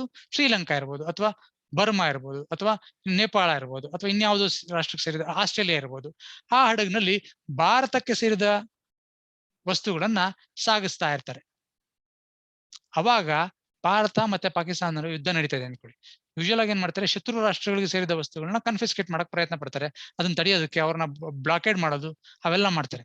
ಆದ್ರೆ ಆ ವಸ್ತುಗಳನ್ನ ನ್ಯೂಟ್ರಲ್ ವೆಸಲ್ ಅಂದ್ರೆ ಭಾರತಕ್ಕೂ ಸೇರಿಲ್ಲ ಹಡಗು, ಪಾಕಿಸ್ತಾನಕ್ಕೂ ಸೇರಿಲ್ಲ ಹಡಗು, ಅದು ಇನ್ನೊಂದು 3ನೇ ತಟಸ್ಥ ರಾಷ್ಟ್ರಕ್ಕೆ ಸೇರಿದ ಹಡಗಿನಲ್ಲಿ ನಮಗೆ ಸೇರಿದ ವಸ್ತುಗಳನ್ನ ಸಾಗಿಸ್ತಾ ಇದ್ರು ಸಮುದ್ರದಲ್ಲಿ ಅದನ್ನ ಹಿಡಿಬಾರ್ದು ಮತ್ತೆ ಅದರ ವಿರುದ್ಧ ಬೆಲಿಜರೆಂಟ್ ಅಂದ್ರೆ ಬಲ ಪ್ರಯೋಗಿಸಬಾರ್ದು ಅಂತ ನಿಯಮ ಮಾಡ್ಕೊಂಡ್ರೆ ಯಾರು? ಈ ನಿಯಮ ಮಾಡ್ಕೊಂಡಿದ್ಯಾರು? ಸ್ಪೇನು ಮತ್ತೆ ಯುನೈಟೆಡ್ ಪ್ರಾವಿನ್ಸ್. ಕೇವಲ ಅವ್ರ ನಡುವೆ ಮಾತ್ರ ಈ ಒಪ್ಪಂದ ಇತ್ತು. ನಂತರ ಏನಾಯ್ತು ಅಂದ್ರೆ, ಈ ನಿಯಮ ಎಲ್ಲರಿಗೂ ಸರಿ ಅನ್ನಿಸ್ತು, ಹೌದಲ್ವಾ? ಯಾವ್ದೋ ಒಂದು ತಟಸ್ಥ ಗೂಡ್ಸ್ಗಳನ್ನ ಕ್ಯಾರಿ ಮಾಡೋದು ಅದು ಬೇಕನ್ಸುತ್ತೆ, ಹಲವಾರು ವ್ಯಾಪಾರಕ್ಕೋಸ್ಕರ, ವಹಿವಾಟುಗಳಿಗೋಸ್ಕರ ಕ್ಯಾರಿ ಮಾಡ್ತಾ ಇರ್ತಾರೆ. ಕೆಲವು ಸರ್ತಿ ನಮ್ಮದೇ ಹಡಗುಗಳನ್ನ ಬಳಸ್ತಾರೆ, ಕೆಲವು ಸರ್ತಿ 3ನೇ ರಾಷ್ಟ್ರದ ಹಡಗನ್ನ ಬಳಸ್ತೀವಿ. ಆ 3ನೇ ರಾಷ್ಟ್ರದ ಹಡಗುಗಳನ್ನ ನೀವು ಕ್ಯಾಪ್ಚರ್ ಮಾಡ್ಕೊಂಡ್ಬಿಟ್ರೆ, ನಮ್ಮ ಶತ್ರುಗಳ ಗೂಡ್ಸ್ ಇದಾವೆ ಅಂತ ಹೇಳ್ಬಿಟ್ಟು ಕ್ಯಾಪ್ಚರ್ ಮಾಡ್ಕೊಂಡ್ರೆ ಬೇರೆಯವ್ರಿಗೆಲ್ಲ ಅನಾನುಕೂಲ ಆಗುತ್ತೆ. ಇದು ಇವತ್ತು ನನ್ ಗೂಡ್ಸ್ ಸಿಗಾಕೊಂಡಿದೆ, ನಾಳೆ ನಿನ್ ಗೂಡ್ಸ್ ಸಿಗಾಕಂತವೆ. ಅಥವಾ ನಮ್ಗೆ ನಾವಿಬ್ರು ಯುದ್ಧ ಮಾಡ್ತಿಲ್ಲ, ಮೂರನೇ ಕಡೆ ಬೇರೆ ಯಾರೋ ಮಾಡ್ತಾರೆ ಅಂದ್ರೆ ನಾವ್ ಇದನ್ ಮಾಡ್ಕೊಂಡ್ರೆ ನಮ್ಮ ಹಡಗುಗಳನ್ನ ಅವ್ರು ಇಟ್ಕೊಂಡ್ಬಿಟ್ರೆ ನಮ್ಮೆಲ್ಲರಿಗೂ ಕಷ್ಟ ಆಗತ್ತೆ ಅಂತ ಎಲ್ಲಾ ರಾಷ್ಟ್ರಗಳಿಗೂ ಅನ್ನಿಸ್ತು. ಮೊದಲು ಕೇವಲ ಈ ಟ್ರೀಟಿ ಯಾರ ನಡುವೆ ಇದ್ದು ಸ್ಪೇನ್ ಮತ್ತೆ ಯುನೈಟೆಡ್ ಪ್ರಾವಿನ್ಸ್ ರಾಷ್ಟ್ರದ ನಡುವೆ ಮಾತ್ರ ಈ ಒಪ್ಪಂದ ಇತ್ತು. ಮುಂದಕ್ಕೆ ಏನಾಯ್ತು, ಎಲ್ಲಾ ರಾಷ್ಟ್ರಗಳು ಇದನ್ನೇ ಪಾಲನೆ ಮಾಡಕ್ಕೆ ಶುರು ಮಾಡಿದ್ರು. ಅದರಿಂದ ಏನಾಯ್ತು, ಇವತ್ತು ಅದು ಒಂದು ಅಂತಾರಾಷ್ಟ್ರೀಯ ಸಾಂಪ್ರದಾಯಿಕ ನಿಯಮ ಆಗಿ ಹೊರಹೊಮ್ಮಿತು. ಫ್ರೀ ಶಿಪ್, ಫ್ರೀ ಗೂಡ್ಸ್, ಮತ್ತೆ ದಟ್ ಗೂಡ್ಸ್, ಎನಿಮಿ ಗೂಡ್ಸ್ ಅಂದ್ರೆ ಶತ್ರುವಿನ ಸೇರಿದ ವಸ್ತುಗಳನ್ನ ಯಾರು ಕ್ಯಾರಿ ಮಾಡ್ತಿದ್ರೆ, ನ್ಯೂಟ್ರಲ್ ವೆಸಲ್ಸ್, ತಟಸ್ಥ ಹಡಗುಗಳಲ್ಲಿ ಅದನ್ನ ಸಾಗಣೆ ಮಾಡ್ತಿದ್ರೆ ಅದರ ವಿರುದ್ಧ ಯಾವುದೇ ಬಲ ಪ್ರಯೋಗ ಮಾಡಂಗಿಲ್ಲ ಯುದ್ಧದಲ್ಲಿರುವಂತ ರಾಷ್ಟ್ರಗಳು ಅಂತ ರೆಸಲ್ಯೂಷನ್ ಆಗುತ್ತೆ. ಆ ಒಪ್ಪಂದ ಮಾಡ್ಕೊಂಡಿದ್ದೇನಾಯ್ತು, ಇವಾಗ ಸಾಂಪ್ರದಾಯಿಕ ನಿಯಮವಾಗಿ ಮಾರ್ಪಾಡಾಯ್ತು. ಅದನ್ನ ಎಲ್ಲ ರಾಷ್ಟ್ರಗಳು ಇವತ್ತು ಅಂತಾರಾಷ್ಟ್ರೀಯ ಮಟ್ಟದಲ್ಲಿ ಪಾಲನೆ ಮಾಡ್ತಾರೆ. I hope you have understood what I am saying. So ಈ ರೀತಿ ಈ ಸನ್ನಿವೇಶಗಳಲ್ಲಿ ಏನಾಗುತ್ತೆ, treaty contracts becomes source of international.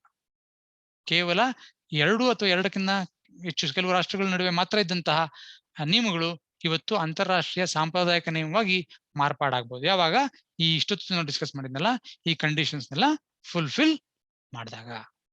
ಇವುಗಳ ಬಗ್ಗೆ ನಿಮ್ಗೆ ಏನಾದ್ರು ಡೌಟ್ಸ್ ಇದ್ರೆ ಕೇಳ್ಬೋದು.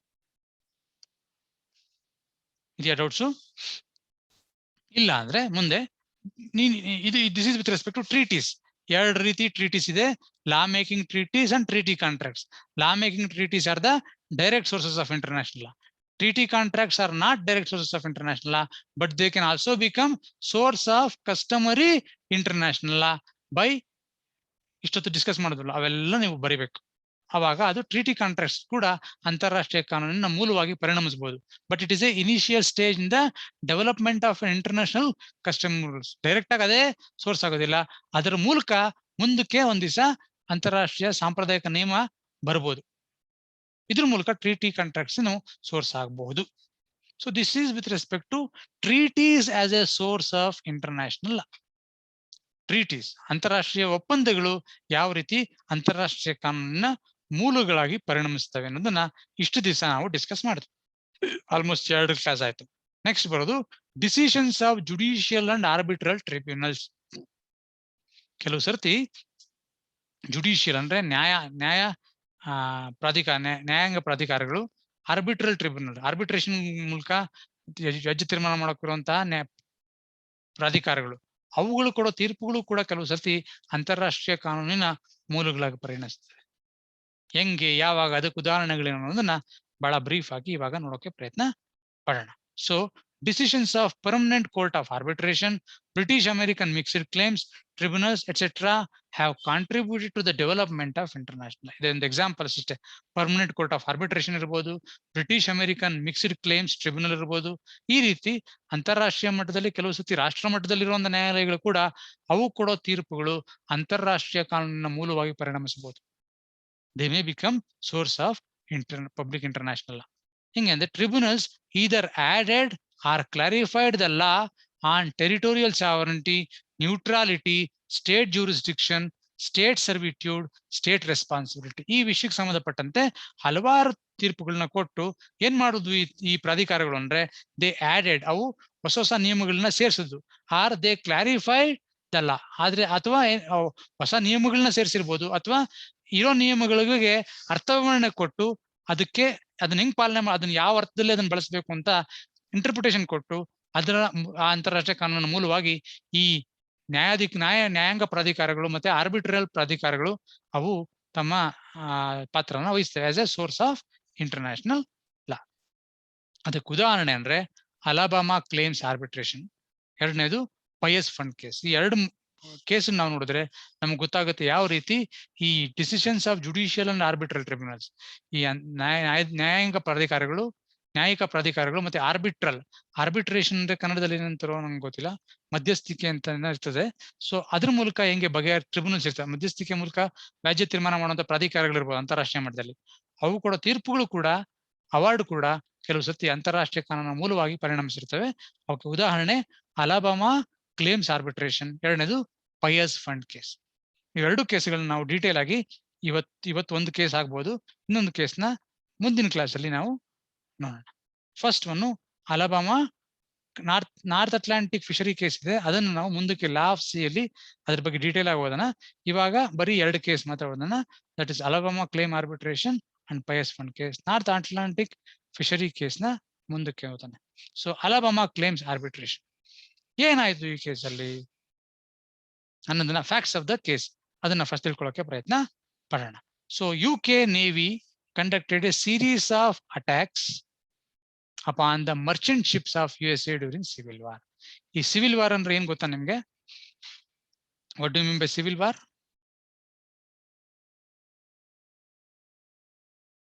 ಕೇಳಿದಿರಾ ಸಿವಿಲ್ ವಾರ್ ಅಂದ್ರೆ ಏನಂತ? ಯಾರು ಕೇಳಿಲ್ಲನ್ರಿ? ಆಂತರಿಕ ಕಲಹ, ಸಿವಿಲ್ ವಾರ್ ಅಂದ್ರೆ ಒಂದು ರಾಷ್ಟ್ರದಲ್ಲಿ ಆಂತರಿಕ ಯುದ್ಧ ಸರ್. ಆಂತರಿಕ ಯುದ್ಧ, ಕಲಹ, ಯುದ್ಧ ಅಂತ ಕರೀತಾರೆ. ಸೊ ಏನಂದ್ರೆ ಇವಾಗ ಟೇಕ್ ಫಾರ್ ಎಕ್ಸಾಂಪಲ್, ಇವಾಗ ಯಾರೋ ಏನ್ ಮಾಡೋದು, ಇವಾಗ ಚೈನಾದಲ್ಲಿ ತುಂಬಾ ಗಲಾಟೆಗಳ ಸಮಸ್ಯೆ ಆಗ್ತಿದೆ. ಕಮ್ಯುನಿಸ್ಟ್ ರಾಷ್ಟ್ರ ಇದೆ. ಕಮ್ಯುನಿಸ್ಟ್ ರಾಷ್ಟ್ರದಲ್ಲಿ ಕಮ್ಯುನಿಸ್ಟರ ವಿರುದ್ಧ ದಂಗೆ ಎದ್ರು ಜನ ಒಳಗಡೆ, ಕಮ್ಯುನಿಸ್ಟ್ ರಿಜಿಮ್ ಬೇಡ, ನಮ್ಗೆ ಚೇಂಜ್ ಮಾಡ್ಬೇಕು, ದಂಗೆ ಎದ್ಬಿಟ್ಟು ಒಳಗಡೆ ಗಲಾಟೆಗಳು ಶುರು ಆಯ್ತು. We call it as civil war. ಹಂಗೆ ಮುಂಚೆ ಏನಿತ್ತು ಅಂದ್ರೆ US ಸಿವಿಲ್ ವಾರ್ ಅಂತ ಇತ್ತು. ಸಿವಿಲ್ ವಾರ್ ಅಂದ್ರೆ ಯಾಕಂದ್ರೆ ಮುಂಚೆ UK ಅವರು ಫ್ರಾನ್ಸ್, ಇವಾಗ ಇವತ್ತಿರೋ USA ಇದೆಯಲ್ಲ, ಅದರ ಬಹುಭಾಗ ಮುಂಚೆ ಫ್ರಾನ್ಸ್ ನ ಒಂದು ವಸಾಹತು ಆಗಿದೆ. ಹಿಂಗೆ ಭಾರತ ಬ್ರಿಟಿಷರ ವಸಾಹತು ಆಗಿತ್ತಲ್ಲ, ಹಂಗೆ ಈ ಅಮೆರಿಕ ಕೂಡ ಫ್ರಾನ್ಸ್ ನ ವಸಾಹತು ಆಗಿತ್ತು. ಆದ್ರೆ ನಂತರ ಏನಾಯ್ತು, ಫ್ರಾನ್ಸ್ ಮತ್ತೆ ಬ್ರಿಟನ್ ಯುದ್ಧ ಮಾಡ್ತಿದ್ರು. ಯಾವಾಗ ಯುದ್ಧ ಮಾಡ್ತಿದ್ರು ಅವರು? ಆ ಯುದ್ಧ ಮಾಡಿದಾಗ ಯುದ್ಧದಲ್ಲಿ ಫ್ರಾನ್ಸ್ ಸೋತೋಗುತ್ತೆ. ಅವಾಗ ಏನ್ ಮಾಡ್ತಾರೆ, ಫ್ರಾನ್ಸ್ನವರು ತಮ್ಮ ಒಂದು ಹಿಡಿತಾ ಇರುತ್ತಲ್ಲ, ಈ ಅಮೆರಿಕನ್ ಕಂಟ್ರಿ, ಅಮೆರಿಕ ಇತ್ತಲ್ಲ ಇವತ್ತಿನ US ಇದೆಯಲ್ಲ, ಆ ಅಮೆರಿಕ ರಾಷ್ಟ್ರಗಳಿದಾವಲ್ಲ, ಅವಳ ಹಿಡಿತನ USA UK ಗೆ ಬಿಟ್ಕೊಟ್ರು, ಬ್ರಿಟಿಷರ್ಗೆ ಬಿಟ್ಕೊಟ್ರು. ಅವಾಗ ಬ್ರಿಟಿಷರು ತಮ್ಮ ಆಡಳಿತನ ಸ್ಥಾಪನೆ ಮಾಡ್ತಾರೆ ಎಲ್ಲಿ? ಅಮೆರಿಕದಲ್ಲಿ. ಆದ್ರೆ ಅವ್ರು ಏನ್ ಮಾಡ್ತಾರೆ, ಅವ್ರು ಸುಮ್ಮನೆ ಇರಲ್ಲ. ಅಮೆರಿಕಾದವರು ದಂಗೆ ಇವ್ರ ವಿರುದ್ಧ ತಿರುಗಿ ಬೀಳ್ತಾರೆ. ಯಾರ ವಿರುದ್ಧ? ಬ್ರಿಟಿಷ್ ವಿರುದ್ಧ ತಿರುಗಿ ಬೀಳ್ತಾರೆ. ಅಲ್ಲಿ ಒಂದು ಸಿವಿಲ್ ವಾರ್, ಆಂತರಿಕ ಯುದ್ಧ ಶುರು ಆಗುತ್ತೆ. ಆ ಸಂದರ್ಭದಲ್ಲಿ ಏನ್ ಮಾಡ್ತಾರೆ ಅಂದ್ರೆ, ಈ UK ಅವರು ಆಂತರಿಕ ಶುರು ಆಗುತ್ತೆ. ಆದ್ರೆ US ಅವ್ರು ಏನ್ ಮಾಡೋದು, ಅವರು ಸ್ವತಂತ್ರನ ಘೋಷಣೆ ಮಾಡ್ಕೊಂತಾರೆ. ನಮಗೂ ಬ್ರಿಟಿಷರು ಯಾವ್ದು ಸಂಬಂಧ ಇಲ್ಲ, ನಮ್ದೊಂದು ಸ್ವತಂತ್ರ ರಾಷ್ಟ್ರ ಅಂತ ಘೋಷಣೆ ಮಾಡ್ಕೊಂಡು ಅವರು ಆಡಳಿತ ನಡೆಸಕ್ ಶುರು ಮಾಡ್ತಾರೆ. ಆದ್ರೆ US ಅವರು UK ಅವರು ಬಿಡ್ತಿಲ್ಲ. ಬ್ರಿಟಿಷರು ಅವ್ರ ಮೇಲೆ ಹಗಲೆಲ್ಲ ಅವ್ರು ತೊಂದರೆ ಕೊಡೋದು, ಅವ್ರಿಗೆ ಯುದ್ಧ ಮಾಡೋದು, ಈ ರೀತಿ ನಡೀತಾನೆ ಇರ್ತದೆ. ಸೊ ಹಂಗೆ ಆ ಸಂದರ್ಭದಲ್ಲಿ ಏನಾಯ್ತು ಅಂದ್ರೆ, UK ನೇವಿ, UK ಗೆ ಸೇರಿದ ನೌಕಾದಳ ಏನ್ ಮಾಡಿದ್ರು, ಬ್ರಿಟನ್ಗೆ ಸೇರಿದ ನೌಕಾದಳ ಏನ್ ಮಾಡಿದ್ರು, they conducted series of attack. ಸಾಲಾಗಿ ಏನ್ ಮಾಡೋರು, ಅವ್ರ ಮೇಲೆ ಆಕ್ರಮಣ ಮಾಡೋರು. ಯಾರ ಮೇಲೆ? USA ಅಮೆರಿಕಾಗೆ ಸೇರಿದಂತ ಹಡಗುಗಳ ಮೇಲೆ. ಎಂತ ಹಡಗುಗಳ ಮೇಲೆ? Upon Merchant ships of USA. ವ್ಯಾಪಾರಿ ಹಡಗುಗಳು ಏನಿರ್ತಾವೋ, ಅಮೆರಿಕಾಗೆ ಸೇರಿದ ವ್ಯಾಪಾರಿ ಹಡಗುಗಳು, ಅವುಗಳ ಮೇಲೆ ಯಾವಾಗೂ ಸಿಕ್ತಂಗದೆ ಅಟ್ಯಾಕ್ ಮಾಡೋದು. ಯಾರು? UK ಅವರು. ಯಾಕೆ? ಸಿವಿಲ್ ವಾರ್ ನಡೀತಿದೆ, ಆಂತರಿಕ ಯುದ್ಧ ನಡೀತಿದೆ, ನಮ್ಮ ಕಂಟ್ರೋಲ್ನ ಈ USA ಮೇಲೆ ಎಸ್ಟಾಬ್ಲಿಷ್ ಮಾಡ್ಬೇಕು ಅಂತ ಇವ್ರೇನ್ ಮಾಡೋರು, ಅಮೆರಿಕಾಗೆ ಸೇರಿದ ಹಡಗುಗಳ ಮೇಲೆ ಆಕ್ರಮಣ ಮಾಡ್ತಿರ್ತಾರೆ. ಸೀರೀಸ್ ಆಫ್ ಅಟ್ಯಾಕ್ಸ್, ಒಂದಲ್ಲ ಎರಡಲ್ಲ, ತುಂಬಾ ಅಟ್ಯಾಕ್ಗಳನ್ನ ಮಾಡ್ತಾ ಇದ್ರು. So a series of demands for damages was sought by the government of United States. ಈ ಅಮೆರಿಕ ಸರ್ಕಾರ ಏನ್ ಮಾಡ್ತು, ಇಷ್ಟೊಂದು ಹಡಗುಗಳನ್ನ ನಾಶ ಮಾಡ್ತಿದ್ದಾರೆ. ಎಂತ ಹಡಗುಗಳು? ಅವು ಮಿಲಿಟರಿ ಶಿಪ್ ಅಲ್ಲ. ನೌಕಾದಳಕ್ಕೆ ಸೇರಿದ್ರೆ, ನೇವಿಗೆ ಸೇರಿದ್ರೆ ಹಾಳು ಮಾಡೋದು ಬೇರೆ ವಿಷಯ. ಆದ್ರೆ ಅವು ನೌಕಾದಳಕ್ಕೆ ಸೇರಿದ್ದಲ್ಲ. ಅವೆಂತ ಹಡಗುಗಳು? ಮರ್ಚೆಂಟ್ ವೆಸಲ್ಸ್, ವ್ಯಾಪಾರಿ ಹಡಗುಗಳನ್ನ ಹಾಳು ಮಾಡ್ತಿರ್ತಾರೆ. ಆಕ್ರಮಣ ಮಾಡಿ ಅವುಗಳನ್ನ ನಷ್ಟ ಮಾಡುವಂತ ಕೆಲಸದಲ್ಲಿ ಯಾರು ಮಾಡ್ತಿದ್ರು? UK ತೊಡಗಿತ್ತು. A series of demands for damages were sought by the government of United States. United States ಏನ್ ಮಾಡ್ತು, ಯಾವ ನಷ್ಟಗಳಾಗಿರ್ತಾವ ಅವೆಲ್ಲ ಅವೆಲ್ಲ ಗಮನದಲ್ಲಿ ಇಟ್ಕೊಂಡು ಅವುಗಳೆಲ್ಲದ್ರ ವಿರುದ್ಧ ನಮ್ಗೆ ನಷ್ಟ ಮಾಡಿದ್ದಾರೆ UK ಅವರು ಅಂತ ಕ್ಲೇಮ್ ಮಾಡ್ತಾರೆ. ಏನಂದ್ರೆ ನಷ್ಟ ಪರಿಹಾರ ಕೊಡಬೇಕು ಅಂತ ಡಿಸ್ಪ್ಯೂಟ್ ಶುರು ಆಗುತ್ತೆ ಎರಡರ ನಡುವೆ. UK ಮತ್ತು USA ನಡುವೆ ವ್ಯಾಜ್ಯ ಶುರು ಆಗುತ್ತೆ. ಏನಂದ್ರೆ, ನೀವು ಮರ್ಚೆಂಟ್ ಹಡಗುಗಳನ್ನ ವ್ಯಾಪಾರಿ ಹಡಗುಗಳನ್ನ ಹಾಳು ಮಾಡಿದೀರಾ, ಅದಕ್ಕೆ ನೀವು ನಮ್ಗೆ ಇಷ್ಟು ದುಡ್ಡು ಕೊಡಬೇಕು, ಡ್ಯಾಮೇಜಸ್ ನಷ್ಟ ಪರಿಹಾರ ಮಾಡ್ಕೊಡ್ಬೇಕು ಅಂತ ಗವರ್ಮೆಂಟ್ ಆಫ್ USA, ಅಮೆರಿಕ ಸರ್ಕಾರ ಕ್ಲೇಮ್ ಮಾಡ್ತಿದೆ. ಯಾರ ವಿರುದ್ಧ? ಬ್ರಿಟಿಷರ ವಿರುದ್ಧ. ಸೊ ಇಂಟರ್ನ್ಯಾಷನಲ್ ಆರ್ಬಿಟ್ರೇಷನ್, ಇವ್ರೇನ್ ಮಾಡ್ತಾರೆ, ಈ ಡಿಸ್ಪ್ಯೂಟ್ಸ್ ಏನ್ ಮಾಡ್ತಾರೆ, it was referred to international arbitration. ಅಂತಾರಾಷ್ಟ್ರೀಯ ಆರ್ಬಿಟ್ರೇಷನ್ ಮೂಲಕ ಇದನ್ನು ಬಗೆಹರಿಸೋದಕ್ಕೆ ಪ್ರಯತ್ನ ಪಡ್ತಾರೆ. ಸೊ ಆ ಆರ್ಬಿಟ್ರೇಷನ್ ಇದರಲ್ಲಿ ಏನ್ ಮಾಡ್ತಾರೆ, ದ ಆರ್ಬಿಟ್ರೇಷನ್ ಇರ್ತಾರಲ್ಲ, ಆರ್ಬಿಟ್ರೇಟರ್ಸ್ ಇರ್ತಾರಲ್ಲ, ಅಲ್ಲಿ ತೀರ್ಮಾನ ಮಾಡುವಂತವ್ರು, they endorse the position of America ಅವ್ರು ಹೇಳ್ತಿರೋದು ಸರಿ. ಯಾಕೆಂದ್ರೆ ಇವ್ರು ಮಾಡಿರೋದು ತಪ್ಪು. ಏನ್ ತಪ್ಪು ಮಾಡಿದ್ರು? ಯುದ್ಧದಲ್ಲಿ ಪಾಲ್ಗೊಳ್ಳದೇ ಇರುವಂತಹ ವ್ಯಾಪಾರಿ ಹಡಗುಗಳನ್ನ ಸಾಲಾಗಿ ಅವುಗಳ ಮೇಲೆ ಆಕ್ರಮಣ ಮಾಡಿ ಅವುಗಳನ್ನ ಹಾಳು ಮಾಡೋದು, ಅವುಗಳನ್ನ ಧ್ವಂಸಗೊಳಿಸೋದಿದೆಯಲ್ಲ, ಅದು ತಪ್ಪು ಅಂತ ಅಂತಾರಾಷ್ಟ್ರೀಯ ಆರ್ಬಿಟ್ರೇಷನ್ ಕೋರ್ಟು ಹೇಳ್ತು. ಸೊ ಯುನೈಟೆಡ್ ಅವಾಗ ಏನಾಯ್ತು ಅಂದ್ರೆ ಅಲ್ಟಿಮೇಟ್ ಆಗಿ ಇಬ್ರು ಬಗೆಹರಿಸ್ಕೊಂತಾರೆ. ಏನಂತ, the United Kingdom settled the matter by paying USA $15.5 million US dollars, 15.5 ದಶಲಕ್ಷ US ಡಾಲರ್ನ ಕೊಟ್ಟು ಈ ಡಿಸ್ಪ್ಯೂಟ್ ನ ಸೆಟಲ್ ಮಾಡ್ಕೊಂಡ್ರು, ಈ ಕೇಸ್ನ ಸೆಟಲ್ ಮಾಡ್ಕೊಂಡ್ರು. ಏನು ಅಂದ್ರೆ ನಿಯಮ ಏನಾಯ್ತು, so decision that international arbitration established A president. ಈ ಅಂತಾರಾಷ್ಟ್ರೀಯ ಆರ್ಬಿಟ್ರೇಷನ್ ಇದೆಯಲ್ಲ, ಅದರ ಮೂಲಕ ಒಂದು ಪ್ರಿನ್ಸಿಪಲ್ ಅಂತಾರಾಷ್ಟ್ರೀಯ ಕಾನೂನು ಬಂತು, ಕಾನೂನು ನಿಯಮ ಬಂತು. ಏನಂದ್ರೆ ಯಾವುದೇ ಸಮಯದಲ್ಲಿ ಆಗ್ಲಿ ಯಾರಾದ್ರೂ, ಯಾವುದೇ ಸರ್ಕಾರ ಅಥವಾ ರಾಷ್ಟ್ರ ಬೇರೊಂದು ರಾಷ್ಟ್ರಕ್ಕೆ ಸೇರಿದ ಯುದ್ಧ ನಡೆಯಿರ್ಲಿ ಅಥವಾ ಎನಿಮಿ ಇರ್ಲಿ ಯಾರೇ ಆಗ್ಲಿ, ಮರ್ಚೆಂಟ್ ವೆಸಲ್ಸ್ ಅಂದ್ರೆ ವ್ಯಾಪಾರಿ ಹಡಗುಗಳನ್ನ ಏನಾದ್ರು ಮೇಲೆ ಆಕ್ರಮಣ ಮಾಡಿ ಅವುಗಳಿಗೆ ಧ್ವಂಸಗೊಳಿಸಿದ್ರೆ ಅದಕ್ಕೆ ಅವರು ಪರಿಹಾರ ಕೊಡಬೇಕು ಅನ್ನೋದು ಅಂತಾರಾಷ್ಟ್ರೀಯ ನಿಯಮ ಆಯ್ತು. ಪ್ರೆಸಿಡೆಂಟ್ ಅದನ್ನ ಬೇರೆ ರಾಷ್ಟ್ರಗಳೆಲ್ಲ ಪಾಲನೆ ಮಾಡಕ್ಕೆ ಶುರು ಮಾಡುದು. So this let to the, ಅದರಿಂದ ಮುಂದಕ್ಕೆ ಏನಾಯ್ತು, it has let to the codification of international. ಅದೇ ರೀತಿ ಹಲವಾರು ಒಪ್ಪಂದಗಳು ಮಾಡ್ಕೊಂಡ್ರು, ಅಂತಾರಾಷ್ಟ್ರೀಯ ಕಾನೂನು ಸೃಷ್ಟಿ ಮಾಡುವಂತಹ ಒಪ್ಪಂದಗಳು, ಲಾ ಮೇಕಿಂಗ್ ಟ್ರೀಟೀಸ್ ಮಾಡ್ಕೊಂಡ್ರು. ಅದರ ಬೇಸಿಸ್ ಮೇಲೆ ಇವಾಗಂತೂ ಎಸ್ಟಾಬ್ಲಿಷ್ಡ್ ರೂಲ್ ಏನು ಅಂದ್ರೆ, ಯಾವ ವ್ಯಾಪಾರಿ ಹಡಗುಗಳನ್ನ ಯಾವುದೇ ರಾಷ್ಟ್ರ ಬೇರೆ ರಾಷ್ಟ್ರಕ್ಕೆ ಸೇರಿದಂತ ವ್ಯಾಪಾರಿ ಹಡಗುಗಳನ್ನ ಹಾಳು ಮಾಡಿದ್ರೆ, ಯುದ್ಧದ ಹೆಸರಿನಲ್ಲಿ ಅಥವಾ ಶತ್ರುತ್ವದ ಹೆಸರಿನಲ್ಲಿ ಹಾಳು ಮಾಡಿದ್ರೆ ಅದಕ್ಕೆ ಪರಿಹಾರ ಕೊಡಬೇಕು. ಇದರ ಮೂಲ ಎಲ್ಲಿ ಶುರು ಆಯ್ತು ಅಂದ್ರೆ ಇಂಟರ್ನ್ಯಾಷನಲ್ ಆರ್ಬಿಟ್ರಲ್ ಡಿಸಿಷನ್, ಅಂತಾರಾಷ್ಟ್ರೀಯ ಆರ್ಬಿಟ್ರೇಷನ್ ತೀರ್ಪುಗಳು ಕೊಟ್ರಲ್ಲ, ಆ ತೀರ್ಪುಗಳ ಆಧಾರದ ಮೇಲೆ ಏನಾಯ್ತು, ಇವತ್ತು ಅಂತಾರಾಷ್ಟ್ರೀಯ ಕಾನೂನು ಸೃಷ್ಟಿ ಆಯ್ತು. So this is one example. ಮುಂದುವರಿತಾ ಪಯಸ್ ಫಂಡ್ ಕೇಸ್, ಈ ಪಯಸ್ ಫಂಡ್ ಕೇಸ್ ನ ಡೀಟೇಲ್ ಆಗಿ ನಾವು ಮುಂದಿನ ತರಗತಿಯಲ್ಲಿ ಡಿಸ್ಕಸ್ ಮಾಡೋಣ, ಯಾಕಂದ್ರೆ ಆಲ್ಮೋಸ್ಟ್ 2 minutes ಇದೆ. So if you have any doubts, ನಿಮ್ಗೆ ಏನಾದ್ರು ಡೌಟ್ಸ್ ಇದ್ರೆ ದಯವಿಟ್ಟು ಕೇಳಿ, otherwise we will conclude the class. ಏನಾದ್ರು ಡೌಟ್ಸ್ ಇದೆಯಾ? ಸರ್ ಅದಾಗಲೇ ಇನ್ನೊಂದ್ಸತ ಕೇಸ್ ಇದೆ ಸರ್. ಯಾವ್ದಮ್ಮ? ಈಗ ಹಿಂದೆ ಸರ್ ಅಲಬಾಮಾ ಕ್ಲೈಮ್ ಆರ್ಬಿಟ್ರೇಷನ್. ಹೇಳಮ್ಮ, ಏನಮ್ಮ ಡೌಟ್ ಇದ್ರಲ್ಲಿ? ಸರ್ ಅದ ಇದು ಫ್ಯಾಕ್ಟ್ಸ್ ಇನ್ನೊಂದ್ಸತ ಹೇಳ್ತೀವಿ ಸರ್. ಫ್ಯಾಕ್ಟ್ಸ್ ಅಲ್ಲಿ ಏನ್ ಮಾಡ್ತಾರೆ ಅಂದ್ರೆ, ಬ್ರಿಟನ್ ಮತ್ತೆ ಅಮೆರಿಕ ಇವೆರಡು ಸಿವಿಲ್ ವಾರ್, ಇಲ್ಲಿ ಸಿವಿಲ್ ವಾರ್ ಇತ್ತು. ಇಲ್ಲಿ ಅಮೆರಿಕದಲ್ಲಿ ಆಂತರಿಕ ಯುದ್ಧ ಶುರು ಆಗಿತ್ತು. ಯಾರ ವಿರುದ್ಧ? ಬ್ರಿಟಿಷರ ವಿರುದ್ಧ. ಯಾಕಂದ್ರೆ ಬ್ರಿಟಿಷರು ತಮ್ಮ ಆಡಳಿತ ಅಲ್ಲಿ ನಡೆಸ್ತಾ ಇರ್ತಾರೆ. ಅವ್ರ ವಿರುದ್ಧ ಒಂದು ಅಲ್ಲಿನ ಜನ ದಂಗೆ ಎದ್ಬಿಟ್ಟು ಬ್ರಿಟಿಷರ ವಿರುದ್ಧ ಹೋಗಿ ಅವರೇ ಅವ್ರದ್ದು ಒಂದು ಸರ್ಕಾರನ ಸ್ಥಾಪನೆ ಮಾಡಿರ್ತಾರೆ. ಯಾರ್ದು? ಅಮೆರಿಕಾಗೆ ಸೇರಿದಂತ ಸರ್ಕಾರ ಸ್ಥಾಪನೆ ಮಾಡಿ, ಬ್ರಿಟಿಷರಿಗೂ ನಮಗೂ ಯಾವುದೇ ಸಂಬಂಧ ಇಲ್ಲ ಅಂತ ಅವ್ರನ್ನೆಲ್ಲ ಓಡಿಸಕ್ ಪ್ರಯತ್ನ ಪಡ್ತಾ ಇರ್ತಾರೆ. ಅವಾಗ ಏನ್ ಮಾಡ್ತಾರೆ ಬ್ರಿಟಿಷರು, ಅವರು ಸಮುದ್ರದಲ್ಲಿ ಈ ಅಮೆರಿಕಾದವ್ರಿಗೆ ಸೇರಿದಂತಹ ಹಡಗುಗಳನ್ನ ಧ್ವಂಸ ಮಾಡಿರ್ತಾರೆ. ಅಟ್ಯಾಕ್ ಮಾಡಿ, ಸೈನ್ಯ ನೌಕಾದಳ ಅವ್ರ ಮೇಲೆ ಅಟ್ಯಾಕ್ ಮಾಡಿ ಆ ಹಡಗುಗಳನ್ನ, ಅವು ಏನ್ ಮಾಡ್ತಾರೆ, ವ್ಯಾಪಾರಕ್ಕೋಸ್ಕರ ಹಡಗುಗಳು ಇರ್ತವೆ, ಅವುಗಳನ್ನ ಧ್ವಂಸ ಮಾಡಿರ್ತಾರೆ. ಅದಕ್ಕೆ ಏನ್ ಮಾಡಿರ್ತಾರೆ ಇವರು, ಡ್ಯಾಮೇಜ್ ಕ್ಲೇಮ್ ಮಾಡಿರ್ತಾರೆ ಸರ್ಕಾರದವರು. ಅಮೆರಿಕ ಸರ್ಕಾರ ಇಷ್ಟು ಹಡಗುಗಳನ್ನ ಹಾಳು ಮಾಡಿದ್ರೆ ಇಷ್ಟಕ್ಕೆ ನಮ್ಗೆ ಇಷ್ಟು ನಷ್ಟ ಕೊಡಬೇಕು, ಭರ್ತಿ ಮಾಡ್ಕೊಡ್ಬೇಕು ಅಂತ ಅಂತಾರಾಷ್ಟ್ರೀಯ ಮಟ್ಟದಲ್ಲಿ ಕ್ಲೇಮ್ ಮಾಡಿರ್ತಾರೆ. ಅವರು ಇಬ್ಬರು ನಡುವೆ ವಿವಾದ ಇರುತ್ತೆ. ಕೊಡಬೇಕು ಅಂತ ಇವ್ರು ಹೇಳ್ತಿದ್ರು, UK ಅವರು ಕೊಡಲ್ಲ ಅಂತ ಹೇಳ್ತಿರ್ತಾರೆ. ಅಲ್ಟಿಮೇಟ್ ಆಗಿ ಇಬ್ರು ಸೇರ್ಕೊಂಡು ಏನ್ ಮಾಡ್ತಾರೆ, ಇಬ್ರು ಅವರ ಡಿಸ್ಪ್ಯೂಟ್ಸ್ ನ, ಅಂತಹ ಒಂದು ಕೃತಿಗಳಿಗೆ ಡ್ಯಾಮೇಜಸ್ ಕೊಡ್ಬೇಕಾ ಬೇಡವಾ ಅನ್ನೋದ್ರ ಬಗ್ಗೆ ಒಂದು ಆರ್ಬಿಟ್ರೇಷನ್ ಅಂತ, ಮುಂದಕ್ಕೆ ನಿಮ್ಗೆ ಆರ್ಬಿಟ್ರೇಷನ್ ಆಗ್ಲೇ ಓದಿರ್ಬೇಕಲ್ವಾ ನೀವು? ಇನ್ನು ಓದಿಲ್ಲ ಆರ್ಬಿಟ್ರೇಷನ್ ಅಂಡ್ ಕನ್ಸಿಲಿಯೇಷನ್? ಇಲ್ಲ ಅಂದ್ರೆ ಮೋಸ್ಟ್ಲಿ ನೆಕ್ಸ್ಟ್ ಸೆಮಿಸ್ಟರ್ ಅಲ್ಲಿ ಓದ್ತೀರಿ, ಅಥವಾ ಈ ಸೆಮಿಸ್ಟರ್ ಇರ್ಬೇಕು ನಿಮ್ಗೆ ಆರ್ಬಿಟ್ರೇಷನ್, ಇಲ್ವಾ? ಇದೆ ಅಲ್ವಾ ಆರ್ಬಿಟ್ರೇಷನ್? CC3 ತಾನೆ? CC3 ಅಲ್ಲೇನ್ರಿ clinical course 3.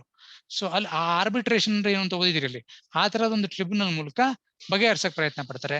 ಆ ಟ್ರಿಬ್ಯುನಲ್ ಏನ್ ಹೇಳ್ತಂದ್ರೆ, ಇಲ್ಲ ಅಮೆರಿಕಾದವರ ಕ್ಲೈಮ್ ಇದೆಯಲ್ಲ ಅದು ಸರಿ ಇದೆ, ನೀವು ಅವ್ರಿಗೆ ಎಷ್ಟು ನಷ್ಟ ಆಗಿದೆಯೋ ಅಷ್ಟು ಭರ್ತಿ ಮಾಡ್ಬೇಕು ಅಂತ. ಅವ್ರ ಏನ್ ಮಾಡ್ತಾರೆ, ಎಲ್ಲ ಲೆಕ್ಕ ಹಾಕಿ ಸರಿ ಇಷ್ಟು ನಷ್ಟ ನಾವು ಪರಿಹಾರ ಮಾಡ್ಕೊಡ್ತೀವಿ ಅಂತ ಹೇಳ್ತಾರೆ. ಅದಕ್ಕೆ US ಅವರು ಒಪ್ತಾರೆ.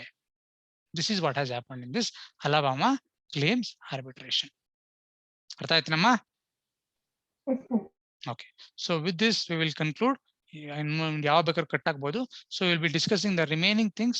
ಮುಂದಕ್ಕೆ ಆ ಪಯಸ್ ಫಂಡ್ ಕೇಸ್ ಅಂತಿದೆ, ಅದನ್ನ ನಾವು ಮುಂದಿನ ಕ್ಲಾಸ್ ಅಲ್ಲಿ ಡಿಸ್ಕಸ್ ಮಾಡೋಣ. We'll stop today. Okay, thank you.